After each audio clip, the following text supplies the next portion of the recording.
আমরা চলে এলাম সুধর্ণখালিতে। এখানে একটা ওয়াচ টাওয়ার আছে, সেটা দেখবো। তার আগে হচ্ছে এখানে আছে বনদেবীর মন্দির, প্রণাম করতে হয়। এটা মনে অফিস, এখান থেকে পারমিশন করানো হচ্ছে, গাইড করাচ্ছেন মনে হয়, ইনি আমাদের গাইড। দেখা যাক কি দেখতে পাই আর কি আপনাদের দেখাই। বাঘ দেখা হলো না, এটুকু গ্যারান্টিড এবারের মতো। এখানে কিছু রুলস আছে, কি করবেন কি করবেন না ডিটেল এখানে লিখে দেওয়া রয়েছে। অনেক রেস্ট্রিকশনস আছে এখানে, ভেতরে কিছু খাবার খাওয়া যাবে না, আনা যাবে না। জলের বোতল তো অবভিয়াসলি কোথাও ইউজ করা যাবে না, তাতে কোনো সন্দেহ নেই। এর ভেতরে কচ্ছপ আছে, কিন্তু যেভাবে রয়েছে সেভাবে খুঁজে পাওয়া অসম্ভব। এরকম একটা বড়, আর তার পাশে এরকম একটা ছোট। বাতাগুড় বাস্কা কনজারভেশন ব্রিডিং সজনেখালি রেঞ্জ, এই কচ্ছপগুলো। নিচের পুকুরটা, এই পুকুরটাতে কচ্ছপ আছে। আর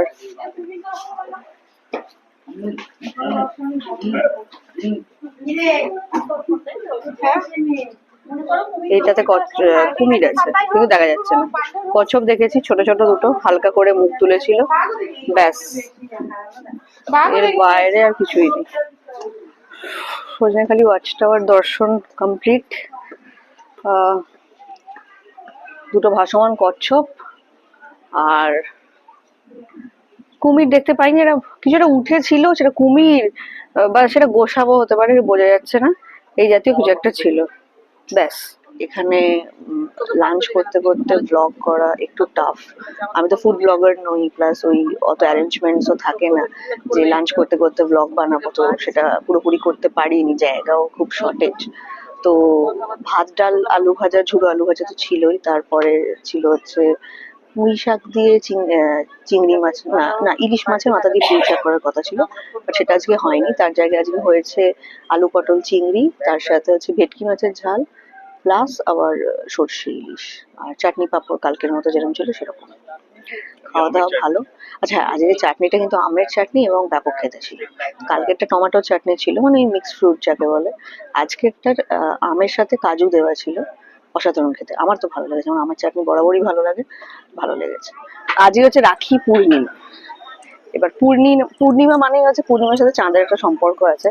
তো আমরা ওই কালকে যে ঘাটটায় গেছিলাম, ওই যেখানে পুরো ঘুরঘুরটি অন্ধকার ছিল, ওখানে আবার যাচ্ছি, দেখছি আজকে কেমন দেখায়, জানাচ্ছি আপনাদের। যা বলেছিলাম ঠিক তাই আপনাদের দেখাচ্ছি। দেখুন সিনটা, দেখুন একবার, পূর্ণিমার চাঁদ, কালো আকাশে, চারদিক পুরো অন্ধকার, শুধু চিকচিক করছে এই জায়গাটা। সেই একটা কবিতা ছিল না, পূর্ণিমার চাঁদ যেন ঝলসানো রুটি, আর চাঁদের আলোতে জাস্ট চিকচিক করছে যেভাবে, সেটা দেখুন, এত সুন্দর এত সুন্দর, মানে বিশ্বাস করাতে পারবো না। চোখে না দেখলে এ জিনিস কোনোভাবেই ফিল করা হয়তো সম্ভব নয়, তবুও যখন দেখতে পাচ্ছেন না তখন ভার্চুয়ালি দেখুন এবং ফিল করার চেষ্টা করুন। কিছু ইনফরমেশন শেয়ার করে দিই। আমাদের আজকে রুম পাল্টানো হয়েছে এবং আমাদের নন এসি রুম দেওয়া হয়েছে। আজকে আমরা বলেছিলাম এসি রুমের জন্য, বললো হ্যাঁ দেবো, কিন্তু যা টাকা চাইছে, মানে হাফ বেলা থাকার জন্য কালকে ভোরে আবার তোমাদের বেরোনো, 700 টাকা চাইছে, তো মানা করে দিয়েছে, না দাদা অতটা পসিবল নয়। এটা 1 নম্বর কথা। 2 নম্বর হচ্ছে নন এসি যে রুমটা দিয়েছে, রুম যেটা এসি ছিল সেরকমই, সেরকম কোনো বিশেষ ডিফারেন্স নেই, খালি একটু ধুলো ছিল, ধুলোটা পরিষ্কার করে দিয়েছে। খাট মানে শোয়া যাচ্ছে না খাটে, এত আওয়াজ, মানে হালকা যদি পাশ ফেরো তাহলেও ক্যাচ ক্যাচ করে কনস্ট্যান্ট। মানে আমরা 1.5 ঘন্টা শুয়েছি, কিছু ঘুমোইনি, শুধু জেগে আছি। মানে তুমি পাশ ফিরতে পারবে না, স্ট্রেট হয়ে লম্বা হয়ে শুয়ে থাকতে হবে। খাটে গদি প্রায় নেই বলা যায়, ওই গদি থাকা গদি না থাকা একই জিনিস। তো এটা একটা বিশাল বিশাল বড় একটা লুফল যেটা দেখলাম। আমরা কমপ্লেন করেছি, বাট করে কোনো লাভ সেরকম ভাবে হবে না, কারণ হচ্ছে কালকেই আমরা বেরিয়ে যাব, এক রাতের ব্যাপার, ওই কি এক রাতের ঘুমটা স্যাক্রিফাইস করতে হবে, তো কমপ্লেন করে কোনো লাভ নেই, এই হলো কথা।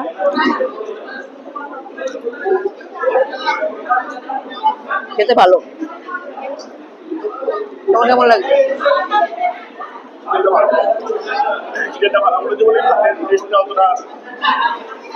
শুভেন্দুটাও খেতে ভালো লাগছে, মানে শুকনো ভাত যদি আপনি খান, ফ্রাইড রাইসের যে টেস্ট শুকনো ভাতে, সেটা কিন্তু পাবেন না।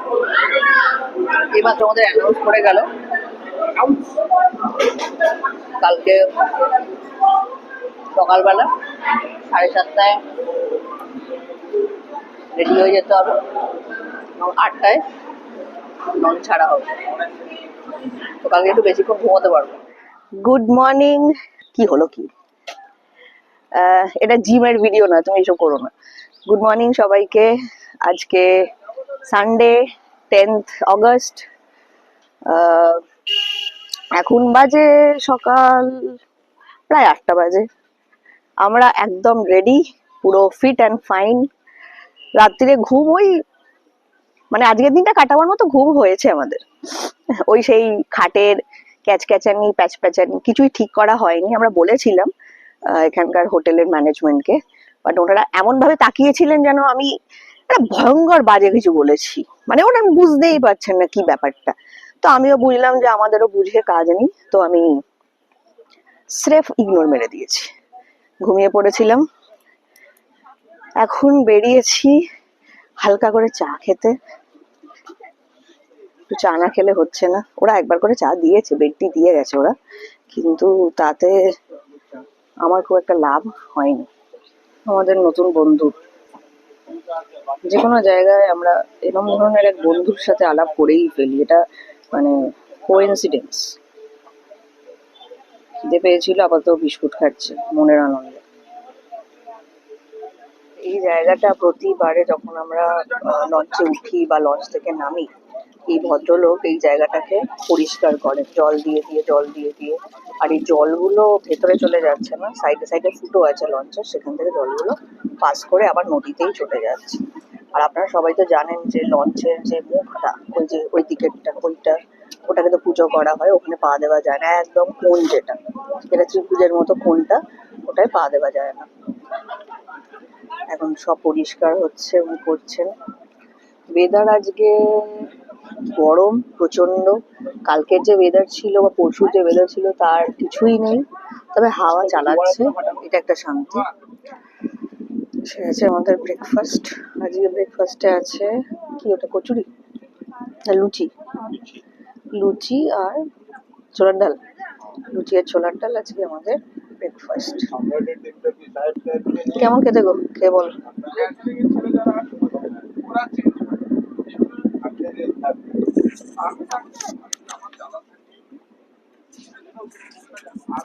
কেমন? ভালো।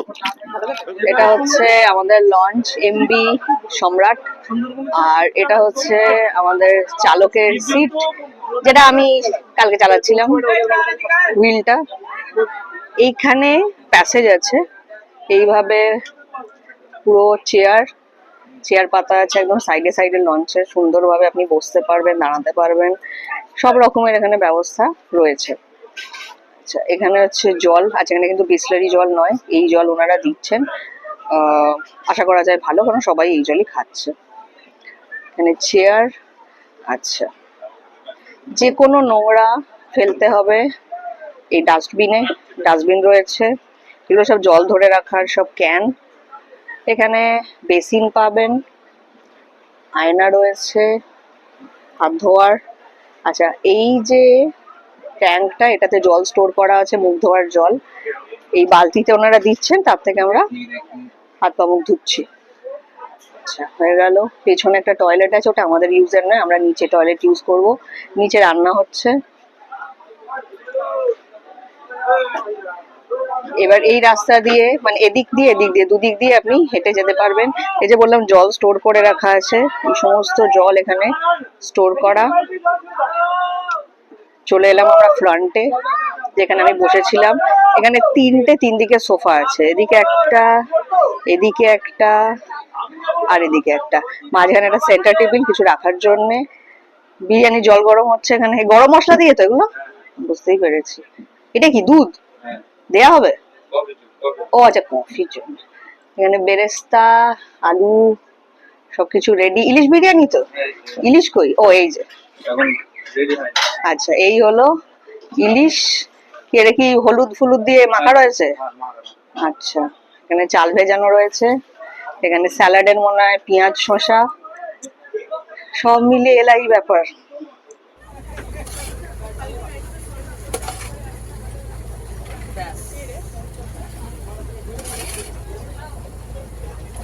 বিরিয়ানিটা আলাদা,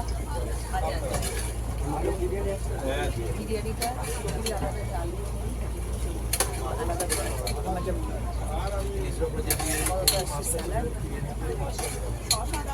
লঙ্কা খাবে?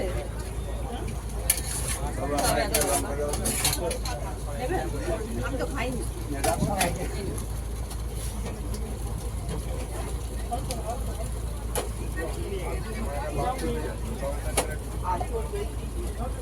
প্রচন্ড মজা। Let's start.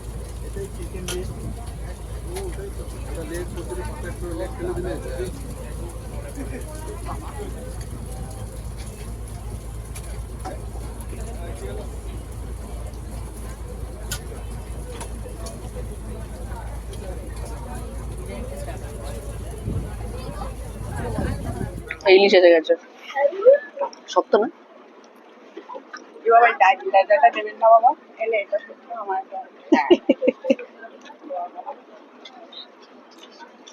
এই যে ইলিশ মাছের ভাজা খেতে কোনোদিনই ভালো লাগে না, তবুও খেতে হবে। ইলিশ মাছের তেলটা ঠিক আছে, ভাজার সময় যে তেলটা, বিরিয়ানি খাবে এই তো মানে ইলিশে কোনো বিরিয়ানির গন্ধ নেই গাইস।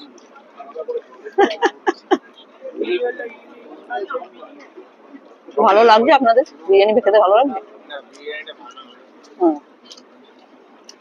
আমারও একই মন্তব্য, বিরিয়ানির টেস্ট হয়নি। তোমার কেমন লাগছে? আমরা যে বিরিয়ানি খেয়ে অভ্যস্ত, সেই বিরিয়ানির আশেপাশেও নয়। আপনারা বলেন দাদা বৌদি একদম একদম ডিবাপি, না ডিবাপি খাই, দাদা বৌদির থেকে ডিবাপি অনেক ভালো। যেখানে বিরিয়ানির গল্প শুনবে সেখানেই দৌড়াবে বন্ধু বান্ধব। হলো না, জমলো না। আমি ভেবেছিলাম বিরিয়ানি ইলিশ দিয়ে হবে, বাট এটা অন্যরকম। ঠিক আছে,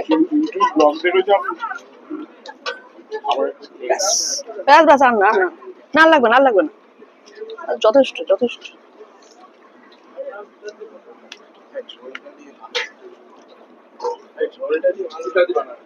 সঙ্গে চিকেন,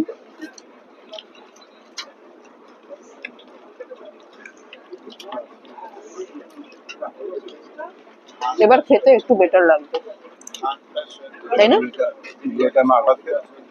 ঝোলটা মাখার পরে খেতে একটু ভালো লাগবে আগের থেকে।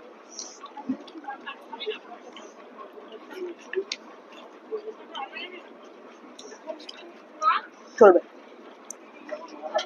ফাইনালি আমরা সোনাখালি নেমে পড়েছি আমাদের লঞ্চ থেকে, বোট থেকে। এবার আমাদেরকে ওরাই অটো ঠিক করে দেবে, আমাদের একটু ওয়েট করতে বলা হয়েছে। অটোয় করে যাব ক্যানিং, 3:02 না 3:08 একটা শিয়ালদা লোকাল আছে, আশা করছি ওটাতেই আমাদের মানে প্ল্যান আছে ওটাতেই চড়ার, তার মধ্যে যদি পৌঁছে যেতে পারি। কারণ টিকিট কাটার একটা ব্যাপার আছে, টিকিট ফিকিট কাটতে হবে, কতটা কি সময় লাগবে জানি না, দেখা যাক। প্রচুর লোক যাওয়া আসা করছে তো। আমাদের বোটটাকে একবার দেখিয়ে দিই, এই হচ্ছে আমাদের বোট MV সম্রাট। ওখানে ব্যানার লাগানো আছে লোকনাথ উৎসব বলে, দেখাতে পারবো কি? এই যে এই বোটটাতেই আমরা 3 দিন কাটিয়েছি। কেমন লাগলো আমাদের সুন্দরবন যাত্রা এবং ইলিশ উৎসব পর্ব কমেন্ট করে অবশ্যই জানাবেন। আর আপনাদের কোনো সাজেশন থাকলে সেটাও বলবেন, যাতে আরও বেটারভাবে আপনাদের কাছে ট্রাভেল ব্লগগুলো তুলে ধরতে পারি। আর যেটা সবসময় বলি, চ্যানেলটা লাইক, শেয়ার ও সাবস্ক্রাইব অবশ্যই করবেন। খুব তাড়াতাড়ি পুজো স্পেশাল ট্রাভেল ব্লগ নিয়ে চলে আসছি আপনাদের কাছে। সবাই খুব ভালো থাকবেন, সুস্থ থাকবেন এবং সাবধানে থাকবেন।